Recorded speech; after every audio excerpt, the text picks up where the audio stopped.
Hi, this is Sherry Otstadt from Edina. I have a video for you. I wish I could say a short one, but I have a lot of information I wanted to share with you about an overview of the real estate market in the last couple of years. Perspective is important, and my information comes from Edina. My CEO's been sharing slides about what's going on, lenders that I work with, and all kinds of people that I trust. So I bought my first home in 1984. And do you remember what the interest rate was then? Well, mine was 14%. As a new home buyer, we did a complete overhaul and we actually made a lot of money on that investment, even at 14%. The average interest rate from 1970 to present is 7%. So that 2% a few years ago, anomaly. We're right kind of where the average is. The market in other areas like California, for example, where I'm from, I've been here almost 10 years now, is very different, and we're lucky to live here in the Minnesota, Wisconsin areas. Buying a home is a major way to build wealth and gain financial stability. The largest part of most homeowners' net worth is equity. The median value of primary residence is worth about 10 times the median value of other financial assets. Example, gold under your bed, your 401 investments. Housing wealth or home equity or net worth gains are built up through price appreciation and through paying off your mortgage. Median sales price in 2023, do you know what it was? Was up 6.9%. The average number of homes for sales, though, is down 20%. When a home goes on the market, it will have accepted offer within, it's hard to say, some are right away. I just had one that got accepted in 24 hours, but up to 43 days or 30 days, depending on the area average, which is very short time to be on the market. And this is where we were pre-COVID. So are you falling asleep yet? Well, let's talk about our state economy and its effect on the real estate market. What do I mean by that? Well, according to Selma Hepp, chief economist at CoreLogic, that's our North Star MLS that we track everything through, the following is true about real estate. U.S. home prices rose 0.8% in February, indicating prices in most markets are already bottomed out. Projected home price performance in the next 4 years is a steady increase of 2 to 4.5% across the nation. Here in Wisconsin and Minnesota, Wisconsin a little bit more than that, which I'm going to say in a minute, and Minnesota a little bit less. Average equity gain year over year is Wisconsin is 15,000 to 30,000 in equity, and Minnesota is 0 to 15,000 gain in equity. Months supply of home. In 2017, we had 7.5 months of supply of homes, which puts it in a buyer's market. They can really negotiate more. Right now, we're under 2 months, meaning it's a seller's market, which means that buyers aren't asking for as much as they used to because they're trying to beat out other offers. So what does this mean? If no homes went on the market, we would be out of homes for buyers to purchase in less than 2 months. Rental trends and why do we care? Morgan Mohashami stats are 44.4% of CPI consumer pricing index equal housing or shelter costs. So this means just under half of our income is going to put a roof over our heads. We will see the index cool significantly in the next 12 months, and this is all related to inflation. Rents are and will decline due to the massive influx of new apartments being built. So they are building multiple complexes like crazy, and that's going to help bring rents down too. National Association of Home Builders report a record of high multifamily dwellings, the highest number since 1970s.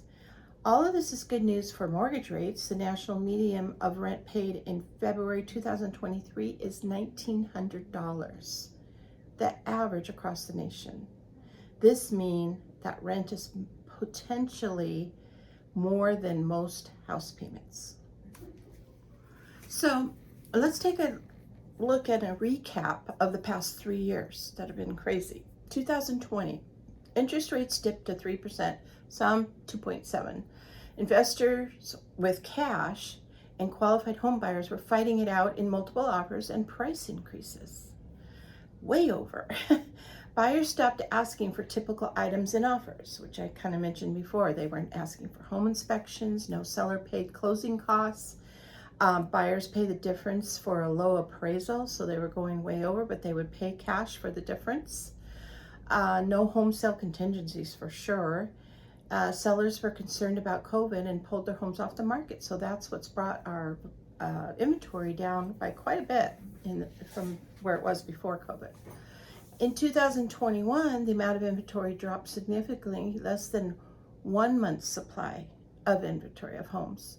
Supply and demand caused some home prices to increase, so that also caused the prices to go up. By the end of 2021, interest rates increased and more homes came on the market. People felt their health risk was less, and realtors got really good at doing virtual, so people were more comfortable having less people go through their homes and worry about, contamination and all that kind of stuff. Then in 2022, higher interest rates allowed conventional buyers to see more accepted offers, meaning that the investors got out and your average buyer has a little bit of money down. They could be more competitive. There were fewer multiple offers and buyers were asking a little bit more in their offers, starting to. Soon the homes on the markets were bought up, so we saw prices go up again. And by mid-year in 2022, the interest rates were at 6% and the market slowed again. September saw 7% interest rates and the buyers decided to wait. 2023, interest rates have been between 5.5 and 7% or so.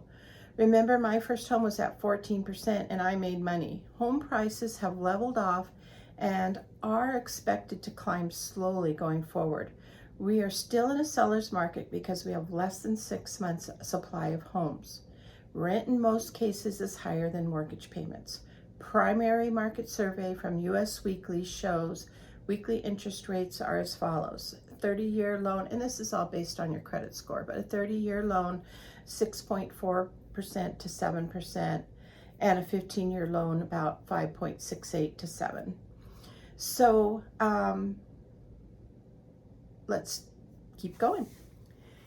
The mortgage IQ from my lender here at Edina Mortgage, the low down payment assistance programs, funds that help potential home buyers with their initial cost of buying a home. In addition, there are state programs that sponsor some counties and cities. So buyers can get into homes now with all these programs that make it a little bit easier. The first quarter of 2023, the number of down payment assistance programs had risen by 2,362, over 80%, currently providing funds to qualified buyers. The Pacific region saw a lot of growth in buyers. There's about a 4.7% increase in these programs for veterans and military service, and 5.2% increase in programs for protectors, a 5-point increase for firefighters, and a 4.8% increase in program for healthcare workers. Really reaching out and trying to help out some of our first responders. If you're considering purchasing a home this year, your down payment assistance could make it happen. A lot of people think they don't have enough money saved. Well, there's programs out there. Many don't require repayment. Some have a plan that they put you on. You can contact me to learn more about that assistance in your area. But overall, I hope you can see it's a great time to buy or sell real estate and increase your wealth and gain and financial stability. Like I said, that equity in Wisconsin here, you're gaining $15,000 to $30,000. So if you buy a home and keep it for, the average is 7 years now, but even 5 years, you're looking at a lot of money that you've gained. You certainly can get out of it and then upgrade to something else, as opposed to paying high rent and not having anything to show for it. So call me to chat about buying or selling your home. Refinancing is also an option. Investment properties, I'd also love to give you just, it's your biggest asset. So what is your home worth? A market analysis. That's free. I just like to provide that information. And if you're looking for a lake or vacation home, I'd love to help you with that as well. I hope you enjoyed this little brief overview of the market, and I look forward to talking to you soon. Bye.